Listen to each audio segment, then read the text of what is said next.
Hello বন্ধুগণ, এই দেখো আজকে চলে এসেছি আমাদেরই পাড়ায় এক রাজমিস্ত্রি টিমের কাছে। এই টিম আমাদের এই যে গাছটা এলাকার ভিতরে যত পুরনো টিম আছে, মিস্ত্রি আছে, সব থেকে পুরনো টিম।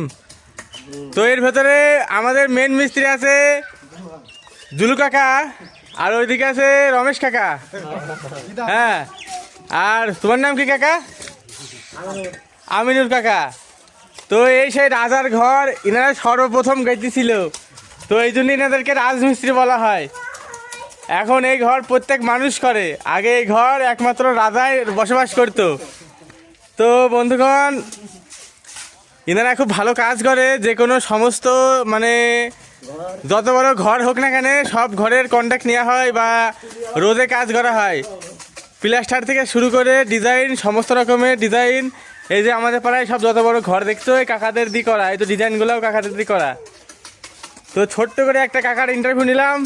তো বন্ধুগণ, একটু আমার এই কাকার সাথে একটু ছোটো করে ইন্টারভিউ নিয়ে নিই। কাকা জিজ্ঞাসা করি যে কেমন মিস্ত্রি রেট চলছে, আর কেমন কি ঘর করলে মানে কেমন প্রাইস পড়বে। তো কাকা, এই 2 কামরা যে ঘর তৈরি হচ্ছে, এই ঘরে কত খরচ হবে একটা আন্দাজ আনুমানিক বলো।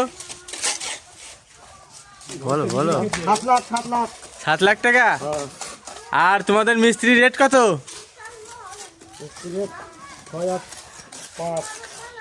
আর কোথায় কোথায় কাজে যাও? আমার এই জুলুকাকারা সারা যত গ্রামের মানে আশেপাশে ভাতছালা, বাগবড়িয়া, ময়দানপুর সমস্ত গ্রামের কাজ করে। ঠিক আছে, এই ঘরটা পুরো পিলার তুলে ঘর তৈরি হচ্ছে রাস্তা মানে পাড়ার ভিতরে।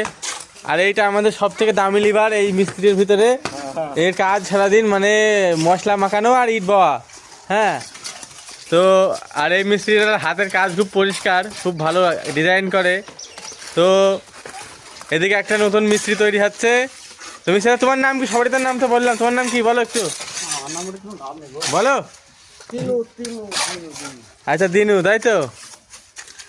তো যদি এই মিস্ত্রি নেওয়ার ইচ্ছুক থাকে তো তোমরা অবশ্যই যোগাযোগ করতে পারো আমাদের পাড়ার জুলু কাকার সাথে আর আমিনুল কাকার সাথে। এই কাকার সাথে যোগাযোগ করতে পারো মিস্ত্রি নেওয়ার জন্য। তো বন্ধুগণ, এই যে কাজ করছে এনারা, এত মেহনত পরিশ্রম করে এত সুন্দর একটা ঘর তৈরি করবে। তো ভিডিওটা ভালো লাগলে অবশ্যই লাইক, কমেন্ট, শেয়ার করবে।